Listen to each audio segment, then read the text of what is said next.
একদম মন খুলে কথা ঠিক আছে। প্রথম কথা হচ্ছে আমি ঢাকায় আছি, আমি ভালো আছি আলহামদুলিল্লাহ। আমি একটা শুকনা বিছানায় ঘুমাচ্ছি, আমি খাচ্ছি ভালো করে, কিন্তু এতে আমি শান্তি পাচ্ছি না, আমার দু চোখে ঘুম আসছে না। কারণ আমার জেলা, আমার দেশের মানুষ ভালো নেই। আমার একটা জেলা বিপদে আছে মানে আমি নিজেও বিপদে আছি। তো আমরা আমাদের মধ্যে যদি মনুষ্যত্ববোধ বিবেক থেকে থাকে, অবশ্যই আমাদের উচিত যে যার যার দিক থেকে যতটুকু সম্ভব।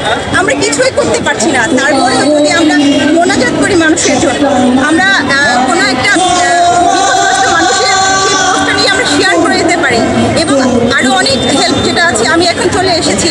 আমার কাছে যা ছিল, যতটুকু সামর্থ্য ছিল আমার কাপড় দেওয়ার বা কিছু অর্থ দেওয়ার, আমি সেটা নিয়ে চলে এসেছি।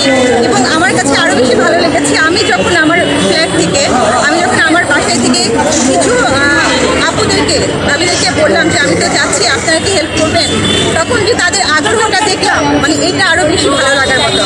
আমাদের বাংলাদেশের মানুষ কোনো বিপদকে ভয় পায় না, সেটা আমরা এর আগেও দেখিয়েছি, এখনও দেখাচ্ছি।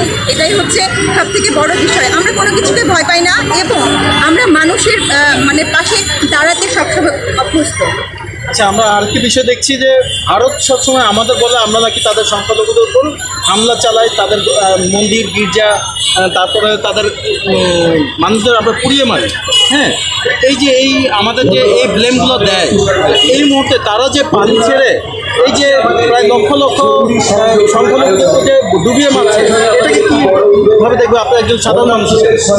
সাধারণ মানুষ হিসেবে এই মুহূর্তে যেহেতু আমার দেশ সংকট মুহূর্তে আছে, আমি ভারতকে কিছুই বলতে যাব না।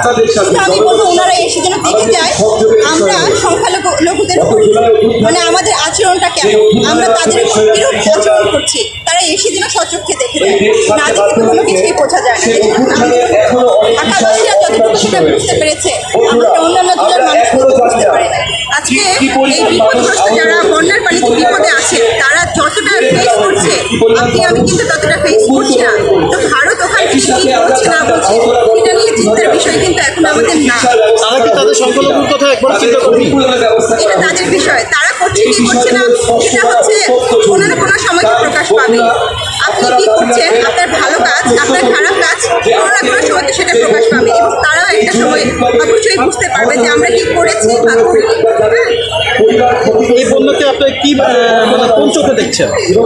এটা একটা প্রাকৃতিক দুর্যোগ, যদি কারো দ্বারা হয়েও থাকে, সেটা নিয়ে আমাদের দেশবাসী বা এটার জন্য যে বিশেষজ্ঞরা আছেন, অবশ্যই তারা এটা নিয়ে তারা গবেষণা করছেন। বা এটা নিয়ে আমার মনে হয়, আমার ব্যক্তিগত যেটা মানে ক্ষুদ্র জ্ঞানে যেটা মনে হয়, এখন আমরা বিপদগ্রস্ত মানুষের পিছনে দাঁড়াবো।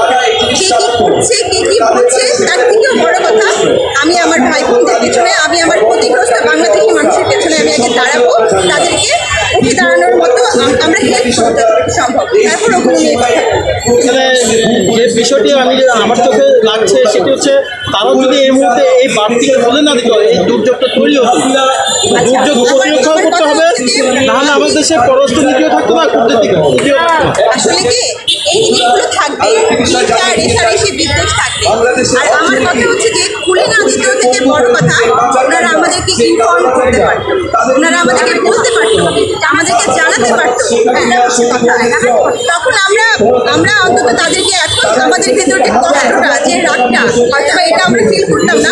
আমার দেশবাসী বলতো, অর্ধেক লোক হলে বলতো তারা আমাদেরকে জানায়, হ্যাঁ এটা আমাদের কষ্ট, রাগ এসব না, এটা আমাদের কষ্ট। বাংলাদেশি মানুষ তার ভালোবাসা দিয়ে, আবেগ দিয়ে, বিবেক দিয়ে মানুষের পেছনে দাঁড়ায়।